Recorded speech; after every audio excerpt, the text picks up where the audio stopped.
queria pedir, em primeiro lugar, uma salva de palmas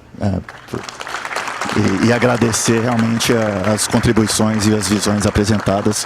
Eu vou tentar, nos próximos 10 minutos, fazer uma seleção das perguntas, foram muitas. Eu queria começar fazendo uma provocação, principalmente para o Gonçalo, para o Bernardo, que mencionaram o quão difícil é ser pioneiro no Brasil.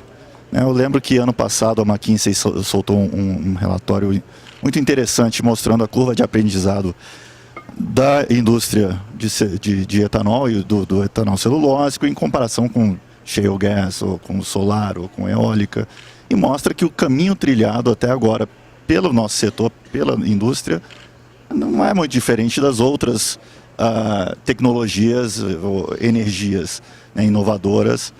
E por que vocês acreditam assim, por que tanta descrença ainda? Por que a gente está nesse momento delicado? E como é que a gente pode mostrar o contrário? O que falta para a gente mostrar que, os projetos são reais, são viáveis, têm um potencial enorme? O que falta?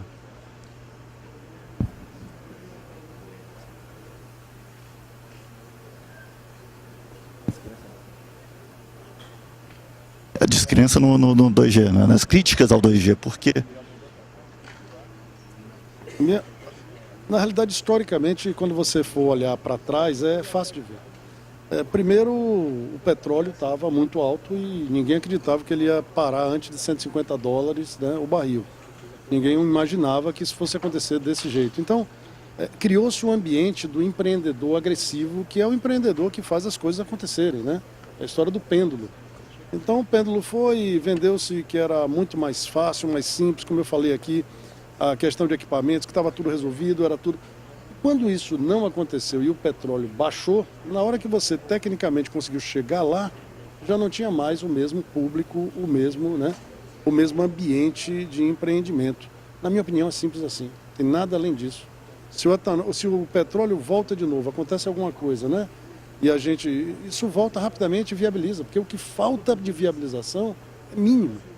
Na realidade já está viabilizado e não foi demonstrado em pequenos volumes, né? Foi demonstrado em usinas. Não se consertou uma planta piloto, se consertou usinas, né? Se consertou usinas. Então, na minha opinião, é só mesmo o ambiente, está tudo aí já. Olha, eu acho que a descrença é natural porque não tem volume suficiente demonstrado.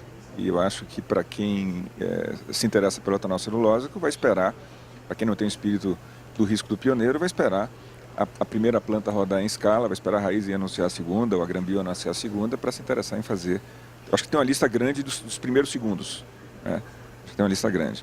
Com relação ao ambiente, eu acho que nós vivemos, tem um escritor chamado Nassim Taleb que fala de cisnes negros e eventos que são pouco prováveis de acontecer, e depois a gente fica explicando para trás o que gerou nos eventos. No caso da Granbio, nós vivemos uns 5, foi um bando de cisnes negros. Nós tivemos um acidente bem grave, eu perdi um amigo que era parte da minha confiança na venda dessa tecnologia de uma forma trágica. Então tivemos uma descontinuidade com o nosso fornecedor de tecnologia que não estava previsto no nosso plano de trabalho. O petróleo caiu de $130 para $45. O ambiente de crédito no Brasil se tornou absolutamente restrito nos últimos 2, 3 anos, e o setor como um todo sofreu muito, porque quando o Brasil deixou de crescer, como se esperava, nós tivemos uma verdadeira ducha fria na expectativa não só do credor, mas do investidor para projetos futuros. Então tem um cenário que eu acho que nós começamos a sair agora, que foi uma verdadeira via crucis. Então acho que o que vai fazer a crença desaparecer vai ser pragmaticamente o anúncio da próxima planta da Raiz e da próxima planta da Granbio, ou da Poet, ou da Beta Renewables, ou da Dupont. Perfeito. Eu vou fazer uma pergunta feita pelo César Fayad Neto. O custo do 2G alcançará o custo do 1G? Se positivo, qual é? E eu acrescento, o que falta, qual o driver, o que precisa para chegar nessa competitividade? Acho que o 2G Pensando no caso raiz, em onde a biomassa é coproduto da nossa produção de cana, o custo do 2G tem por obrigação de ser menor que 1G. E também a resposta é muito simples quando isso vai acontecer. É quando a planta performar a produção que está programada. Simples. No nosso caso, nós apuramos contabilmente nos últimos, acho que 30 dias de produção, um custo contábil do nosso etanol em R$ 2,74 all-in. Caro. Mas nós estamos com produção baixa, então estou depreciando tudo nesses poucos litros e estou depreciando todo o custo fixo nesses litros. Tomando em consideração a parceria que nós temos com a Novozymes, tomando em consideração que nós já demonstramos de biomassa, na medida que a gente aumente a produção da planta, ou seja, se nós chegarmos a uma produção equivalente ao que era o projeto original, a gente acha que em 2019 já produz o etanol 2G a custo comparável com a nossa vizinha de 1G. Então, nós esperamos, ao aumentar a escala da produção, chegar a cash cost, né, de 1G em 2019.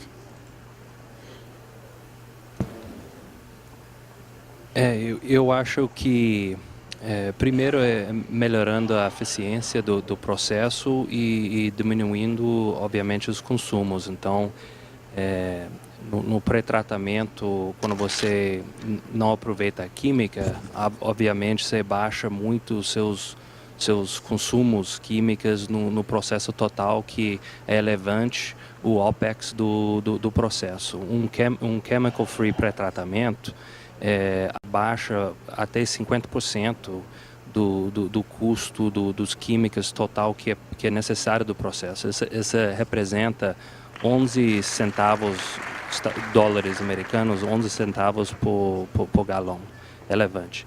Também a preço, né, dos enzimas, né, como é que é baixar o custo da produção do enzima, que é relevante, e a única forma de fazer isso é integrar a produção do enzima dentro da usina, aproveitando um percentagem do biomassa como matéria-prima. E a segunda coisa é melhorando a eficiência da enzima. Então, acho que essas são os três coisas importantes de levar um litro de ser competitivo com a primeira geração. E eu acho que o quarto é melhorando a eficiência da fermentação, em vez de separar os açúcares, fermenta o C6 e C5 ao mesmo tempo no mesmo fermentador. Não, eu acho que é bom também pontuar que, pelo prêmio que a gente tem visto do 2G pelo mundo, talvez esse não seja o target de curto prazo. O 2G para ser econômico, talvez a pergunta seja qual é o custo do 2G necessário para ele ter a mesma atratividade econômica do 1G. E esse custo pode ser superior ao 2G no início, porque ele vai ter um prêmio, já tem um prêmio na Califórnia, tem prêmio na Europa. Então, talvez a pergunta tem que ser diferente. Qual é o custo do 2G que coloca ele num break-even em termos de atratividade econômica com relação ao 1G? Que é a pergunta que eu acho que o setor tem que se fazer agora. O setor, a gente tem visto a melhoria dos indicadores econômico-financeiros da indústria. A gente vê boa parte do setor hoje líquido novamente, com capacidade de investir. E agora, com a Selic caindo, ou seja, com a cuja oportunidade caindo, o setor vai ter que procurar alternativas de investimento. Então, agora está na mesa para a indústria. Adquirir uma usina, expandir a sua própria usina, fazer um greenfield ou, por exemplo, investir em novas tecnologias. Aproveitar, fazer um crescimento horizontal ou um crescimento vertical, né? Então, eu acho que essas contas que o setor precisa começar a fazer, a tecnologia, o risco tecnológico foi substancialmente reduzido com as primeiras plantas, e eu acho que o setor já precisa começar a se familiarizar com os dados do 2G, porque é uma opção de crescimento, e eu espero que o próximo 1 bilhão de litros da indústria brasileira seja 2G, independente de onde será consumido. Aproveitar aqui um pouco do que eu aprendi nos meus últimos 4, 5 anos como empresário, tendo Gradin como professor, eu aprendi que preço de etanol 2G não existe, nem de etanol 1G. O que a gente tem que entender é a taxa interna de retorno do empreendimento. Você não produz só etanol 2G, você produz uma série de coisas. A analogia que eu faço é com o petróleo pesado, né, que o Brasil encontrou no pré-sal. Se você não tiver as refinarias corretas, ou se alguém não tiver, você não consegue explorar essa riqueza.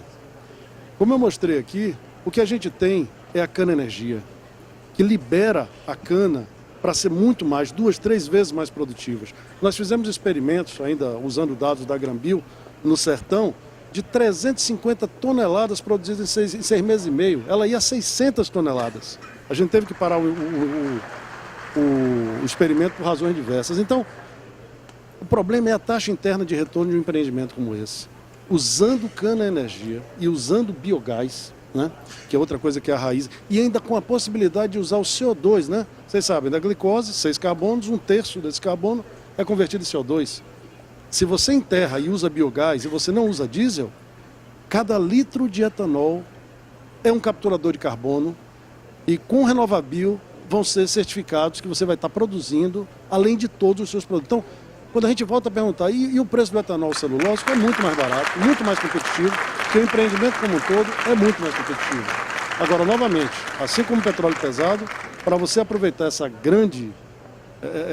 grande oásis, né, essa grande produção, você precisa da tecnologia tá adequada. Bom, infelizmente o nosso tempo acabou. Eu queria novamente agradecer todos, os palestrantes pelo tempo, pelos insights. Agradecer a plateia também que enviaram várias perguntas. Infelizmente a gente não teve tempo para responder todas. Espero que vocês consigam pegar eles pela mão aqui em algum momento e fazer a pergunta pessoalmente. Então, é isso. Eu encerro aqui com a salva de palmas. Novamente, obrigado.